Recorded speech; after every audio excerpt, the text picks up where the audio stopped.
শেষ হয়েছে, রাস্তাঘাটের অবস্থা কি দেখছেন? আর এখন আপনি যেখানে আছেন সেখানকার সবশেষ কি তথ্য? সোহরাওয়ার্দী উদ্যানের মূল যে কর্মসূচি ছিল সেই কর্মসূচি স্থল থেকে বলছি কলি। আসলে এখানে কিছুক্ষণ আগে কর্মসূচি শেষ হয়েছে।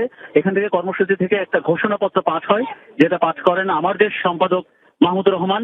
তিনি এই বাংলাদেশের এ যাবৎকালের সবচেয়ে বড় একটি সম্মেলন সমাবেশ বা ফিলিস্তিনের গাজায় গণহত্যার প্রতিবাদে বাংলাদেশে এ যাবৎকালে সবচেয়ে বড় প্রতিবাদী একটি কর্মসূচি যেটা দেখা গেল এই সোহরাওয়ার্দী উদ্যান থেকে। তো সেই ঘোষণাপত্র এই বড় প্রতিবাদী কর্মসূচি থেকে প্রতিবাদ জানানো হয় বিশ্বের বা বড় বড় মুসলিম দেশের দরবারে বা প্রত্যেকটা সরকারের কাছে আবেদন জানানো হয়েছে যে ইসরায়েলের বিরুদ্ধে সোচ্চার হওয়ার বা আমেরিকা বা ইসরায়েল যে যে আসলে যে সমন্বয়ে ফিলিস্তিনের গাজায় যে গণহত্যা চালানো হচ্ছে সে বিষয়ে একটা সোচ্চার হওয়ার এখান থেকে জানানো হয়েছে।